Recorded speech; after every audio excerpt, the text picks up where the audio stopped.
The legislative sitting has wrapped up, but fallout continues over the spring budget, including cuts to education as school boards wrestle with meeting their shortfalls. Jeff Perry is president of the Regina Public School Teachers Association, and he joins me in studio. Good morning. Good morning, Sheila. All right, take me through, I guess we'll talk about what we know and what we don't know. First, what do we know about what changes will be apparent when parents bring their kids back to school in the fall?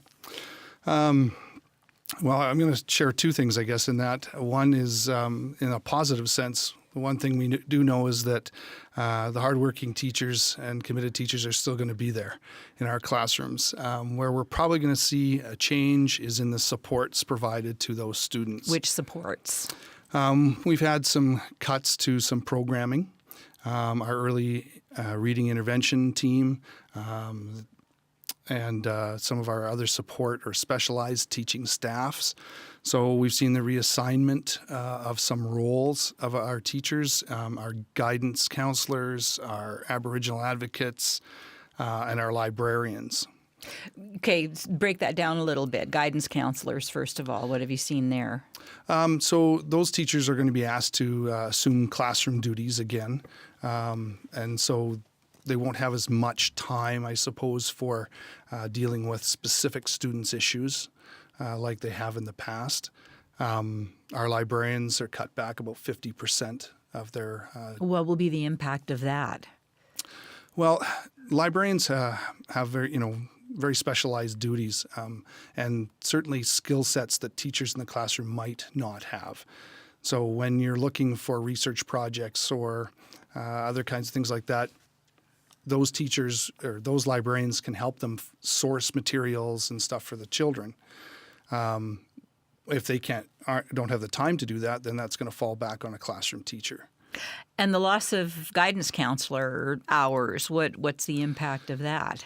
Well, we know that any distraction to learning for kids is going to make it hard for us to meet targets, raised by the ministry in graduation rates and so on. So those things get in the way and slow down the progress and the success of students. If they can't get those needs met sort of immediately, then it just continues to interfere with their learning.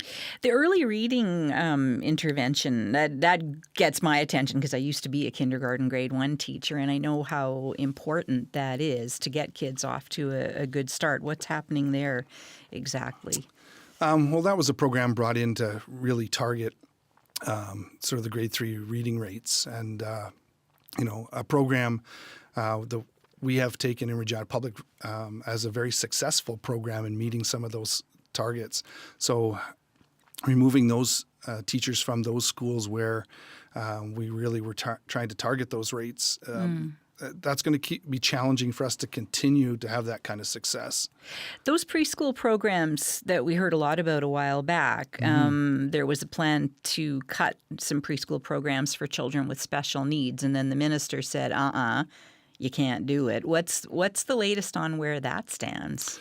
I know the division continues to advocate with the ministry over that program, but that's all I know at this time. So that's not resolved? As far as we know, no. All right. High school teachers, what's happening with high school teachers? Well, we're losing a significant number of positions at the high school level, and that's going to pass duties on to other classroom teachers, I guess. So that's going to add to their plate. How do you mean? Bigger classes, or what do you expect to see there? It could be some larger classrooms, but also just a lack of supports for specialized students.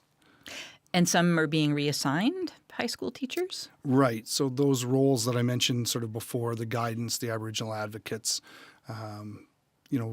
where they could focus on meeting the needs of the students they deal with every day, now having to go back to the classroom with classroom duties and preparation and stuff like that. What are the big questions then? So you've talked about what is known, but when teachers talk about the questions they have, what are the big questions that are on their minds right now? Well, I guess, for teachers, I mean, meeting the needs of the kids in their classroom is the paramount piece. And so they go home at night, they stay awake at night thinking about how do I reach this student, what can I do differently, and so on. So it's kind of going to spill over. The more students they have to deal with now, or the needs grow in their classrooms, it's going to continue to eat away at their personal time and add to that plate a little bit more. So what's the mood right now among teachers? They're anxious, absolutely. We want to, meet those needs of those students, and that's our target all the time. When we see those kids looking back at us, it's hard for us not to meet their needs. That's kind of part of the creature of who we are as teachers, I think. We get into it because we want to help. What kinds of questions are teachers taking from parents? I guess most parents want to know, how is it going to affect their kid? And how is it? How do you answer that question? Well, any change, any adjustment is going to affect students. The trouble that we're in is that whether it's a direct impact or an indirect impact, removing programs and so on, that's a direct impact to some of those most vulnerable students. Are there programs you haven't mentioned that you know of that will be eliminated? Well, there are a couple of others, specific ones like TASCAP, which is sort of a program for building homes, which is an alternate sort of education program to meet the needs of kids who don't operate well within the classroom setting. So things like that, taking that away puts those kids back, in a situation where they have to learn in the classroom and in front of the teachers. So parents would be concerned about those kinds of things because they know that it's those types of programs that spur their kid on and gives them the excitement to learn again. Yeah. What's the alternative, though, given how hooped, the province is for finances? Do you look at an alternative and say, well, what if the world looked like this?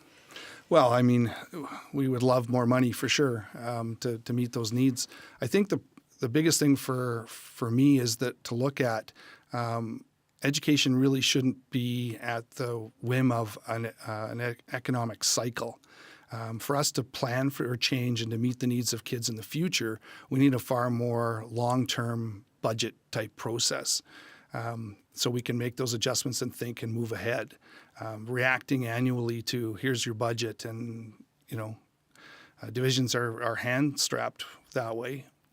Trying to figure out what do we save, what don't we save, or where do we make the least amount of impact to students. All right. Lots of concerns headed into the fall then, and you've got collective bargaining as well.